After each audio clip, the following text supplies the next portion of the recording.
I'm Dave Denoon, and I'm delighted to welcome you to our fourth conference on Chinese capital markets. On behalf of NYU and behalf of our center, we're delighted to sponsor this event. I want to give you now just a couple bits of background on what the center tries to do.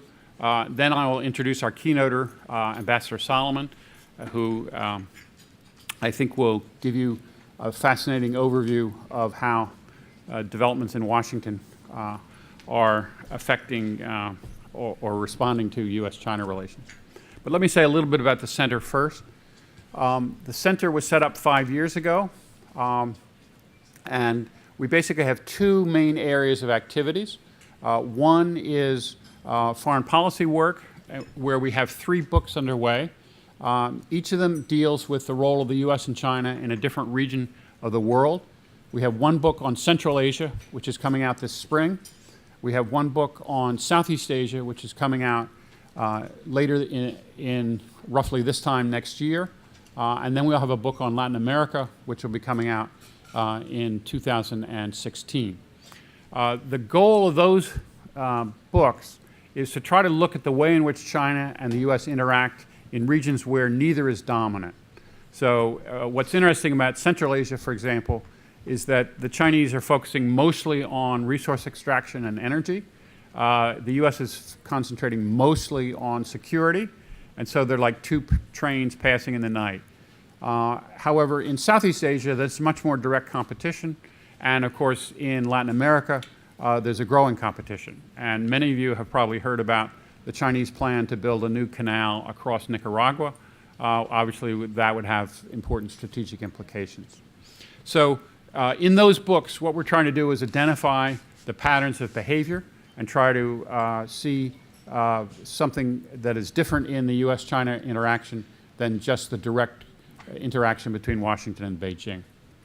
The second half of what the center does is economics, and this conference is drawing on that.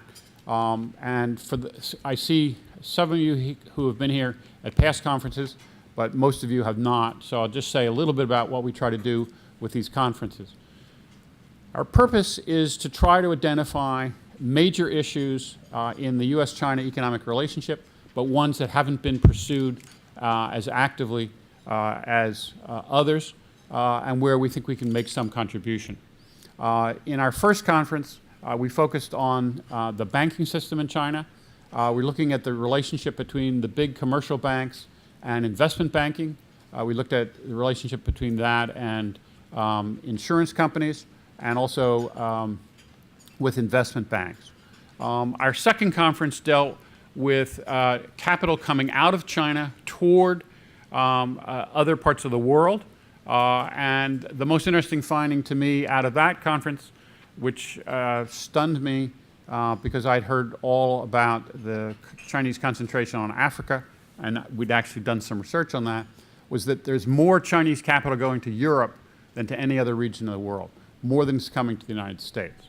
And particularly what was interesting is the Chinese were taking some big risks and going into Southern Europe after the financial crisis of 2008. In our third conference, which was last year, we concentrated on economic reform movements in China, and particularly the third plenum and what the current government is trying to do in terms of economic reform. Now, what we're doing in this conference is also, I think, at the cutting edge of research. We're trying to identify how technology is going to affect finance. And for those of you who are not in the financial field, what we're doing is trying to see how the internet companies, digitization in a whole range of areas is going to affect not just commercial banking, but credit card activities, a whole range of new financial options. So we're going to explore that, but we thought we would start with an overview from Ambassador Solomon on U.S.-China relations and sort of the view from Washington. So before we turn to that, I do want to ask us all to thank several of our supporters. First, our principal supporter, Mr. Wenliang Wang, who has made a very generous grant to get this launched and is in the process of endowing the center. I also want to thank the staff of the center, particularly Ms. Dongbo Wang. Many of you know her and have communicated with her, but she's done a wonderful job in helping me with this conference. And of course, I want to thank the staff here at the Kimmel Center.